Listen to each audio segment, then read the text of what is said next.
से श्री सद्गुरु महाराज की जय। श्री सद्गुरु महाराज की जय। श्री सद्गुरु महाराज की जय। देखिए, इस संसार में कोई भी प्राणी दुख नहीं चाहता।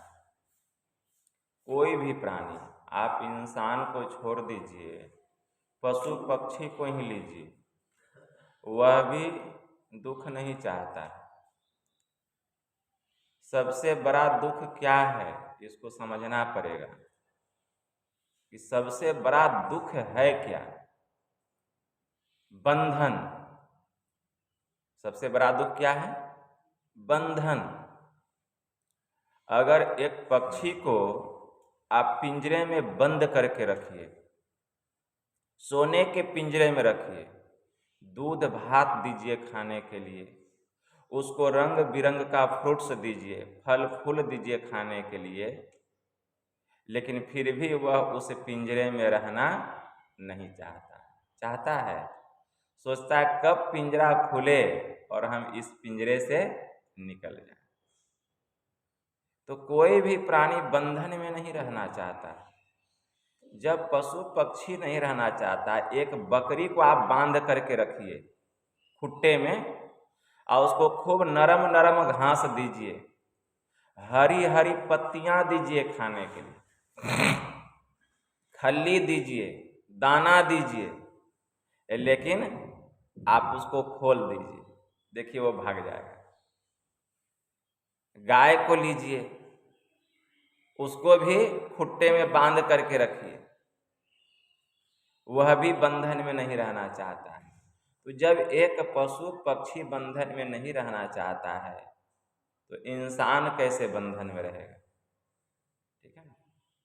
बंधन जो है, यही सबसे बड़ा दुख का कारण है। हम जीवात्मा भी इस शरीर में बंधे हुए हैं और हमारा यह शरीर इस संसार में बंधा हुआ है। जब तक इस बंधन में हम रहेंगे, जब तक जीव इस शरीर में रहेगा, उसको दुख से छुटकारा नहीं मिलेगा। जब तक इस शरीर में हम, यह शरीर क्या है? पिंजरा है। हम भी इस शरीर रूपी पिंजरे में बद्ध हैं, कैद हैं। जब तक शरीर में रहेंगे, चाहे कोई शरीर क्यों ना हो, बहुत सुंदर शरीर हो, बहुत बलवान हो, देवी देवताओं का शरीर क्यों ना हो, जब तक शरीर में रहेंगे हम दुख में पड़े रहेंगे। इसको खूब याद रखिए। इसीलिए महापुरुषों ने कहा, संतों ने कहा कि बंधन से छुटकारा प्राप्त करो। अगर सुख चाहते, हमारे परमाराध्य ने क्या कहा? आओ वीरो मर्द बनो, अब जेल तुम्हें तजना होगा। मन निग्रह के समर क्षेत्र में सन्मुख थिर डटना होगा। गुरुपद धर कर ध्यान से सूरो, दृष्टि अरादो सुषमन में। मन की चंचलताई से बल कर करके बचना होगा। वक्त नहीं है ऐ वीरो, अब गाफिल होकर सोने का। बिंदु राह से निकल बहादुर, तम मंडल अपना होगा। वही बिंदु अधर पर है, अधर पर है, उस बिंदु में प्रवेश कर जाओ। अभी सुने ना, अधर डगर को सतगुरु भेद बतावे। ठीक है ना? उसका केवल स्थान है, लेकिन उसका परिमाण नहीं है। उसका भेद संत सदगुरु से जाकर के सीखो, उसको प्राप्त करो। हमारे परमाराध्य ने कहा कि जब तक सच्चे और पक्के संत सदगुरु नहीं मिल जाते, लाख सिर पटकते रह जाओगे, लेकिन अंतर के असली मार्ग का पता चलने वाला नहीं है। भीतर का जो मार्ग है, जिस अधर में प्रवेश करना है, उसका भेद उसका डगर मतलब रास्ता कौन बतलाते हैं? संत सदगुरु बतलाते हैं। गुरु महाराज ने कहा वक्त नहीं है ऐ वीरो, अगर तुम वीर हो तो अब सचेत हो जाओ, अचेत मत रहो। वक्त नहीं है ऐ वीरो, अब गाफिल होकर सोने का, मतलब अब असावधान मत रहो, सावधान हो जाओ। बिंदु राह से निकल बहादुर, तम मंडल टपना होगा। ये बिंदु जो है रास्ता है अंधकार से प्रकाश मंडल में जाने का, इस स्थूल स्वरूपी पिंजरे से छुटकारा प्राप्त करने का। यह जो शरीर है स्थूल शरीर, इस पिंजरे से छुटकारा पाने का ये बिंदु क्या है? यही रास्ता है। बिंदु राह से निकल बहादुर, तम मंडल टपना होगा। तब तम का मतलब क्या होता? अंधकार। तुम अंधकार मंडल को पार करके प्रकाश मंडल में चले जाओ। बिंदु राह से निकल बहादुर, तम मंडल टपना होगा। इस मंडल को जब पार करेंगे तब देखिए क्या नजारा है, तब सुख मिलना शुरू होगा। अभी सुख कहाँ? जैसे इस मंडल को पार करेंगे सुख ही सुख है। जितना दुख है स्थूल में ही है, इसको खूब याद रखिए। स्थूल में ही, स्थूल मतलब अंधकार में ही है। स्थूल मंडल अंधकार मंडल, बस यहीं पर दुख है। अरे एक शरीर को पार करो ना, उसके बाद देखिए सुख कैसा मिलेगा, कैसा कैसा सुख मिलेगा।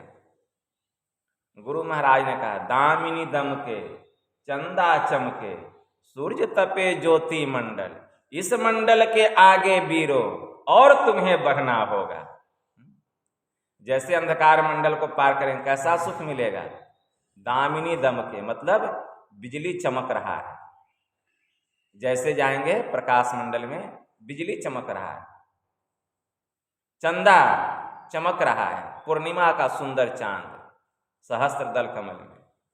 त्रिकुटी महल में पूर्ण सूर्य, जिसको सूर्य ब्रह्म कहा गया, जिसको राम प्रताप रूपी प्रचंड सूर्य कहा गया, एकदम धधक रहा है, लेकिन उसमें ताप नहीं है, बहुत शीतल है। जैसे प्रकाश मंडल में जाए देखिए कितना सुख मिलता है। संसार का सब सुख फीका पड़ जाएगा, सब सुख। लेकिन उस मंडल में जाएंगे तब ना। कहा गया है किसी चीज को बार बार सुनने से वहां जाने की इच्छा जागृत हो जाती है। कोई चीज बार बार सुनिएगा तो आपको वहां जाने की इच्छा जो है जागृत हो जाएगी कि जरा वहां जाना चाहिए, चल करके उस स्थान को देखना चाहिए। जैसे दुर्योधन जो था पांडवों को मारने के लिए अपने मंत्रियों से मिलकर सलाह किया और लाह का महल बनवाया। कहाँ? बनारस में वर्णावर्त है, वहीं पर लाह का महल बनाया। और लाह का महल बनवा करके वर्णावर्त में महल तैयार हो गया। पूर्वचन से मिल करके षड्यंत्र किया और लाह का महल बनवाया। जब महल बन के तैयार हो गया तो जब जब धर्मराज युधिष्ठिर आते थे पांचों भाई सहित, खूब प्रशंसा करते काशी की। काशी बहुत सुंदर स्थान है, वहां जाना चाहिए, बहुत सारे तीर्थ हैं वहां पर, उसका अवलोकन करना चाहिए। तो जब भी धर्मराज युधिष्ठिर अपने भाइयों के साथ आते थे तो यही चर्चा होती थी दरबार में। तो धर्मराज युधिष्ठिर कहते हैं कि आप लोग हमको काशी भेजना चाहते हैं, ठीक है ना। अब बार बार आप लोग कह रहे हैं तो मेरे मन में भी इच्छा हो रही है कि उस स्थान पर जाना चाहिए। तो कहने का भाव ये है कि एक ही चीज को बार बार सुनने से वहां जाने की इच्छा प्रबल हो जाती है। आप जुआ नहीं खेलते हैं और जुआरी का संग कर लीजिए, देखते रहिए, देखिए कैसे आ जाएगा जुआ खेलने के लिए। एक्का कौन है, दुग्गी कौन है, नहला क्या है, दहला क्या है, रानी कौन है, बात सब समझ में आ जाएगा। उसी प्रकार सत्संग में जब आंतरिक ज्ञान की चर्चा होती है, ब्रह्म ज्ञान की चर्चा होती है, इस जीव पर ठोकर लगता है, जीव जगता है, इसको लगता है कुछ बल मिलता है, कुछ मिल रहा है। जैसे भोजन करते हैं तो पेट भरता है, तृप्ति मिलती है। उसी तरह से जब आंतरिक ज्ञान की चर्चा होती है तब देखिए इसका रोआ रोआ खड़ा हो जाता है जीव का। क्यों? क्योंकि उसी की चर्चा हो रही है, उसी के कल्याण की चर्चा हो रही है।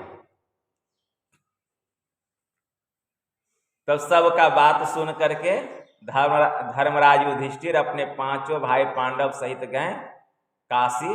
और वहां तो पहले से लाह का महल बन के तैयार था, बारूद से बना था, तेल घी को मिला करके, चर्बी को मिला करके बनाया गया था वो लाह का महल। लेकिन जब पांचों भाई वहां जाने लग गए तो इशारे में विदुर जी ने कहा था, बड़े ज्ञानी थे विदुर जी, बहुत ज्ञानी थे, साधारण नहीं थे विदुर जी। इशारे में कहा, क्या कहा? जा तो रहे हो जरूर, लेकिन जिस स्थान पर आना उसकी जांच पड़ताल कर लेना। एक बात, जिस स्थान पर आना उसकी जांच पड़ताल कर लेना। दूसरी बात, जब जंगल में आग लगती है तो जंगल के सब प्राणी जल के मर जाते हैं, लेकिन जो जंगली प्राणी जमीन के नीचे बिल में घुस जाता है उसका बाल बांका भी नहीं होता है। देखिए इशारे में कहा। तीसरी बात कहा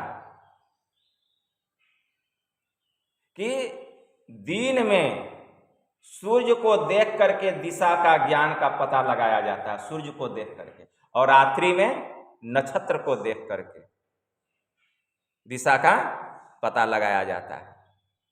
तीसरी बात यही कही,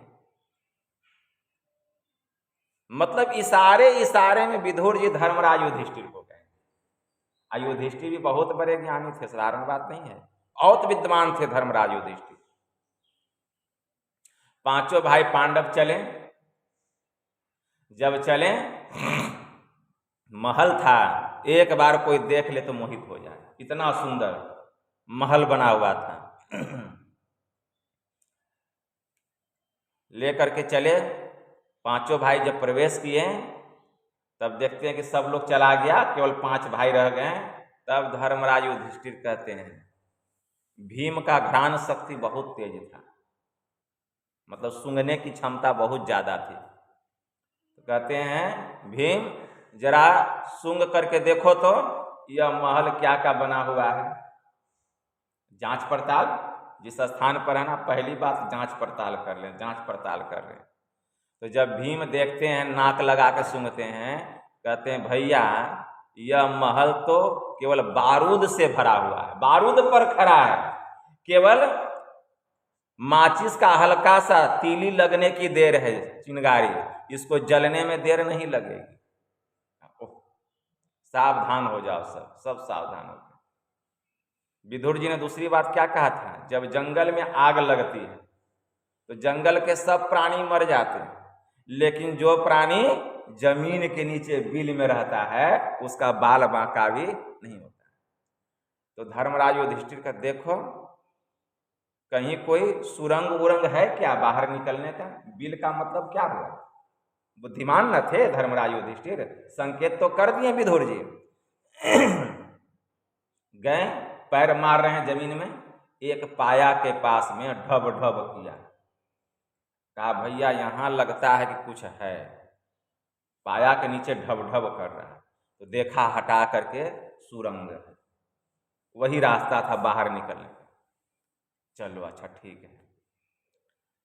अब जो है दिन में सब भाई जो है रहते थे, घूमते फिरते थे, ठीक है ना, और रात में जो है सुरंग में घुस करके पता लगाते थे कि सुरंग कहाँ तक गया है। तो देखे कि सुरंग जो है जंगल में जाकर के निकला, पता लग गया। तीसरी बात हो गई कि रात्रि में नक्षत्र को देख करके दिशा का पता लगाया जाता है, दिन में सूर्य को देख करके। तो दिन में तो आग लगेगा नहीं। इधर पुरोचन जो है षड्यंत्र कर लिया कि अमुक दिन पहले भंडारा होगा, और जब सब लोग भंडारा ग्रहण कर लेंगे और जब पांचों भाई पांडव चले जाएंगे उस लाह के महल में, उसी से आग लगा दिया जाएगा। ये पता गुप्तचर लगा हुआ था धर्मराज युधिष्ठिर का। गुप्तचर का मतलब समझते हैं, जो पता लगाता है। वो पता लगा लिया कि कल रात को भंडारा होगा यहाँ, और उसी रात भंडारा होने के बाद इस महल में आग लगाया जाएगा। पता चल गया। तो जिस दिन भंडारा था तो भंडारा होकर के आग लगाया जाएगा। तो धर्मराज युधिष्ठिर अपना बैठक किए भाइयों के साथ कि वो आग लगाएगा भंडारा होने के बाद। और ऐसा करना कि भीम को कह दिए कि इस दूसरा दिन जब हुआ, कहा कि इस खंभा को तोड़ो।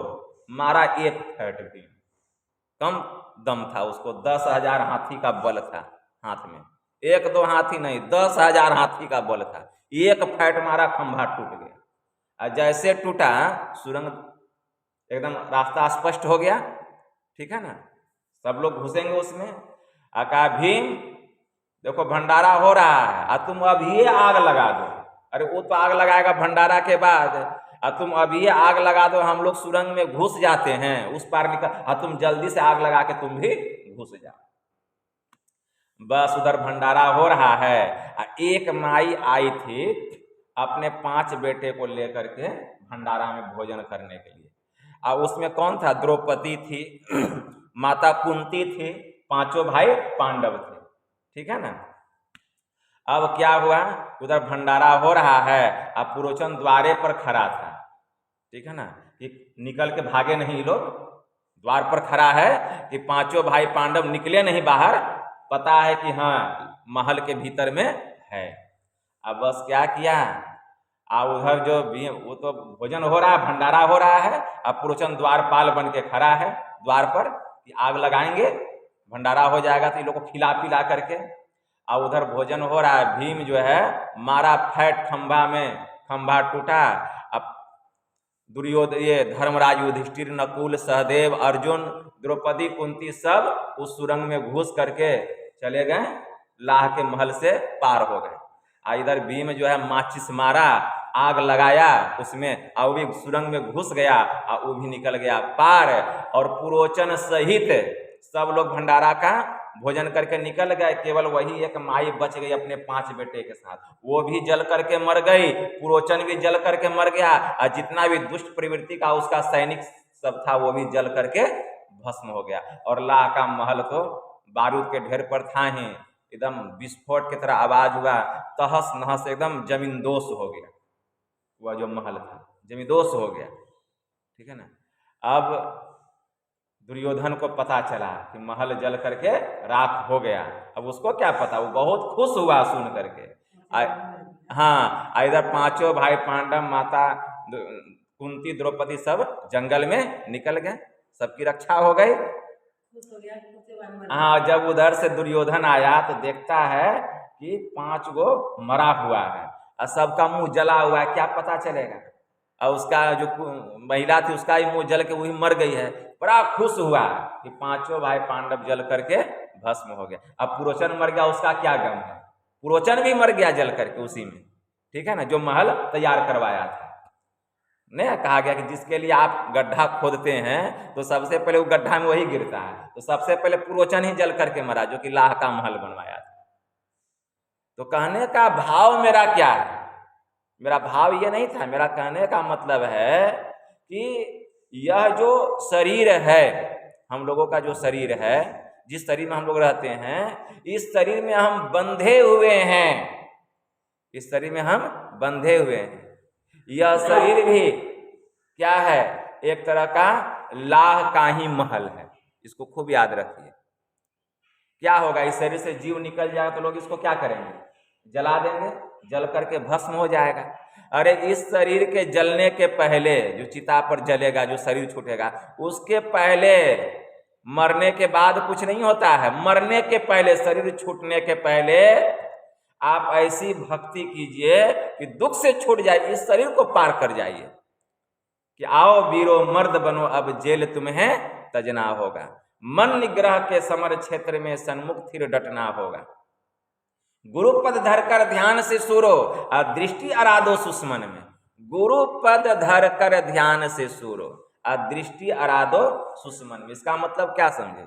गुरु महाराज का जो चरण है, ठीक है ना, गुरु महाराज का जो चरण है, गुरु पद धर कर ध्यान से सूरो, मतलब अपना सूरत को वहां लगा करके खूब सुमिरन करो, और सुमिरन करने के बाद फिर मानस ध्यान करो, और तब फिर वहां दृष्टि को सुषुम्ना में लगा दो, ठीक है ना। बंदव श्री गुरुपद नख मणिगण ज्योति, सुमिरत दिव्य दृष्टि ही होती। गुरु महाराज के चरण नख में मणियों की ज्योति छिपी हुई है, ठीक है ना, जिसका चिंतन करने से, ध्यान करने से भीतर की दिव्य दृष्टि खुल जाती है, ठीक है ना। गुरु का चरण नख किसको कहा गया है? गुरु का चरण नख कहा गया है, गुरु का चरण नख, पहले सुनिए, गुरु का चरण किसको कहा गया, इसको भी समझना पड़ेगा, ठीक है ना। गुरु का चरण नख कहा गया है रूप को, याद रखिए, किसको कहा गया है? रूप को। रूप दो प्रकार का होता है, एक होता है स्थूल रूप और दूसरा होता है सूक्ष्म रूप। तो गुरु महाराज का स्थूल रूप जो देख रहे हैं, और सूक्ष्म रूप क्या है? वही है परम बिंदु, ज्योतिर्मय बिंदु, ठीक है ना। परम ज्योतिर्मय बिंदु वही गुरु महाराज का चरण नख है, और स्थूल रूप जो देख रहे हैं सामने में, ये स्थूल रूप है गुरु महाराज का, और सूक्ष्म रूप वही परम ज्योतिर्मय बिंदु। तो पहले इस रूप का ध्यान करना पड़ेगा, गुरु महाराज के रूप का ध्यान करना पड़ेगा उस सूक्ष्म रूप में प्रवेश करने के लिए। और इसको भी ध्यान करने के पहले इनके नाम का जप करना पड़ेगा। थोड़ा सा जप कर लीजिए, थोड़ा सा ध्यान कर लीजिए, और तब दृष्टि योग की साधना कीजिए, तब दृष्टि योग की साधना कीजिए। बहुत लोग कहते हैं कि बाबा जप ही नहीं होता है, ध्यान ही नहीं होता है, मानस दृष्टि योग की साधना कैसे करेंगे? ऐसी बात नहीं है, सब होता है, ठीक है ना। मन को जो है ना लगा के रखें संसार। जब हम ध्यान करने के लिए बैठें, समय तो नहीं है लेकिन फिर भी थोड़ा सा सुनाते, जब हम ध्यानाभ्यास करने के लिए बैठे, तुरंत आंख नहीं बंद कीजिए। अरे जहाँ आप ध्यान करने के लिए बैठते हैं, जहाँ आप अभ्यास करने के लिए बैठते हैं, तो वहाँ तो गुरु महाराज का फोटो होगा कि नहीं होगा, है ना। जहाँ अभ्यास करने के लिए बैठते हैं तो वहाँ बैठ जाइए, अरे जमीन पर बैठ जाइए, कोई भी फोटो हो, एक रूप का ध्यान कीजिए। बहुत सारा फोटो, जो रूप आपको अच्छा लगे एक रूप को सिलेक्ट कर लीजिए, अब वो रूप सामने में लगा दीजिए जहां आप बैठते हैं अभ्यास करने के लिए। अब बैठ करके पहले गुरु महाराज को देखिए खूब बढ़िया से। जब गुरु महाराज को गौर से देखिएगा तो क्या होगा, आपका मन का जितना विकार है सब भागने लग जाएगा। जैसे आप आग के पास जाइए तो क्या होता है, ठंडा अपने आप भागने लग जाता है, भागता है ना। आग में हाथ दीजिए, क्या होता है, सूखने लग जाता है पानी।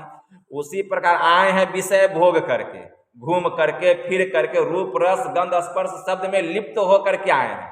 अब बैठ जाइएगा अभ्यास करने तो होगा ध्यान, मन तो जाएगा रूप में, रस में, गंध में, स्पर्श में, शब्द में मन घूमते रह जाएगा, ठीक है ना। इसीलिए तुरंत नहीं अभ्यास करने के लिए बैठे, आइए गुरु महाराज को खूब गौर से देखिए, देखते देखते कुछ देर तक देखिए, ऐसा लगेगा कि मन का विकार निकल रहा है, मन में कितनी खुशी मिल रही है। और गुरु महाराज से प्रार्थना कीजिए कि गुरुदेव हम बहुत पापी हैं, इतना पापी हैं कि वह पाप क्षम्य करने लायक नहीं है, लेकिन गुरुदेव संसार के विषय भोग से छूट करके थोड़ा सा समय आप में लगाने के लिए आए हैं, ऐसी कृपा कीजिए, ऐसी कृपा कीजिए कि मेरा अभ्यास में मन लगे, मेरा अभ्यास में मन लगे। गुरु महाराज जो भी गलती हुआ है क्षमा कीजिए, मन ही मन, और ध्यान साधना में मन लगाइए, खूब देखिए गौर से, मतलब समर्पित हो जाइए मन से, ठीक है ना। तन को दिखाने से नहीं होगा समर्पण कि हम गुरु महाराज के पास लेट गए, हम 5 बार गुरु महाराज को प्रणाम किए, ये दिखाने से नहीं होगा, मन का समर्पण होना चाहिए। लोग आते हैं लेट जाते हैं दिखाते, वो नहीं, मन से समर्पण होना चाहिए जब ध्यानाभ्यास करने के लिए बैठिए तो। और गुरु महाराज को देखिए, देखते देखते आपके आंख में आंसू आ जाएगा, देखते देखते। क्यों आंसू आ जाएगा? कि हम इतने पापी हैं और गुरु महाराज इतने दयालु हैं, कि हम इतने पापी हैं कि हम थोड़ा सा भी समय नहीं दे पाते हैं, ठीक है ना। उस समय आपको एहसास होगा, मतलब जितना उनको देखेंगे उतना विकार दूर होगा, उतना मन पवित्र होगा। और जब मन पवित्र हो जाएगा तब जप नहीं होगा जी, कौन कहता नहीं होगा। तब बैठिए, आंख बंद कर लीजिए और तब बैठ करके कुछ देर शांत हो जाइए, कुछ देर के लिए 1-2 मिनट शांत हो जाइए आसन लगा करके, और देखिएगा कि गुरु महाराज की ऐसी कृपा होगी, स्वतः आपका जप होने लग जाए, लगेगा कि आप बैठे हैं और मन जप में लगा हुआ है। इस तरह का हो जाना ये मामूली बात नहीं है, गुरु की कृपा है। अब कुछ देर अगर जप होने लग जाए मन से, स्वतः आपको आभास होने लगेगा, ठीक है ना, कि नहीं मेरा जप हो रहा है। अगर मन भागने लग जाए तो एकदम कंट्रोल से, बुद्धि से एकदम कि मन को भागने मत दीजिए, जप में लगा, क्योंकि मन चंचल है, बहुत चंचल है, एक क्षण में भाग जाएगा, ठीक है ना। इसीलिए मुस्तैदी से एकदम जप में मन को लगा के रखिए। कुछ देर जप करने के बाद मानस ध्यान कीजिए, ये नहीं कि खूब जप में कर रहे हैं तो कर रहे हैं घंटा, वो नहीं। कुछ देर के बाद 2-4-5 मिनट जप किए, फिर मानस ध्यान कीजिए, क्योंकि स्थूल जो है वह सहारा है, सर्वस्व नहीं है। सगुण सहारा है, सर्वस्व नहीं है। सगुण का सहारा लेना, ये सब सगुण है। फिर मानस ध्यान कीजिए, देखिएगा स्वतः गुरु महाराज का रूप सामने दिखाई देगा। और ऐसा मानस ध्यान कीजिए कि ऐसा आभास हो कि हम गुरु महाराज को नहीं देख रहे हैं, गुरु महाराज ही हमको देख रहे हैं। ऐसा भाव लेकर के मानस ध्यान कीजिए, तब देखिए ध्यान पर से आपका मन नहीं हटेगा, गुरु महाराज के रूप पर से मन नहीं हटेगा आपका। लेकिन फिर भी कुछ देर मानस ध्यान करने के बाद तब दृष्टि को अधर पर रखिए, अधर पर वहां लगा करके रखिए। अधर डगर को सतगुरु भेद बताए, गुरु महाराज रहस्य बताएं कैसे वहां अपने मन को लगाएंगे। तब दृष्टि योग की साधना कीजिए। और दृष्टि योग की साधना आप जितना देर बैठ सकते हैं खूब मुस्तैदी से कीजिए। अगर आपको लगे कि अब उठ जाना चाहिए तो उठ जाइए, गुरु महाराज को प्रणाम कर लीजिए। लेकिन अगर भीतर में जब रस मिलने लग जाएगा, जब सुकून मिलने लग जाएगा, तब उठने का मन नहीं करेगा, तब मन नहीं करेगा। ये सब सबको दिखा के करने की चीज नहीं है, एकांत में कीजिए, एकांत में कीजिए। जिस कमरे में रहते हैं दरवाजा बंद कर दीजिए और कह दीजिए कि दरवाजा नहीं खटखटाना है, ठीक है ना। बैठ करके कीजिए, घंटों घंटा कीजिए, देखिए अंतर में कितना सुकून मिलेगा, शांति मिलेगी। और जब ध्यान करके उठिएगा तो संसार आपको अच्छा नहीं लगेगा, लगेगा कि फिर बैठ जाए ध्यान करने, फिर चले जाइएगा। एक स्थान पर बैठिए ध्यान करने के, और ध्यान करने का स्थान एक होना चाहिए, आसन नहीं बदलना चाहिए। जिस स्थान पर बैठते हैं उसी स्थान पर बैठिए। और अगर कहीं गए हैं तब तो कोई बात नहीं है, वहां बैठ के ध्यान कीजिए, ठीक है ना। तब देखिए कितना सुकून, कितना रस मिलेगा, स्वतः लगने लग जाएगा कि संसार में कुछ नहीं। खीरा के तरह रहिएगा, जैसे खीरा भीतर से 3 फांक रहता है और ऊपर से लगता है सलगा, उसी तरह आप भीतर से मतलब सबसे प्रेम कीजिएगा, लेकिन अंतर से फूटे हुए रहिएगा सबसे, मतलब कोई अपना नहीं है। ये भाव आपके अंदर प्रकट होने लग जाएगा स्वतः है। ऊपर से सबसे मिल के रहिएगा लगेगा, लेकिन भीतर से स्वतः आप फूटे हुए रहिएगा। ये होता है साधना में उन्नति, ऐसे होती है। तो इस तरह ध्यान करेंगे, कल्याण होगा। यही थोड़ा सा आप लोगों को सुना दिए। बोलिए प्रेम से श्री सद्गुरु महाराज की।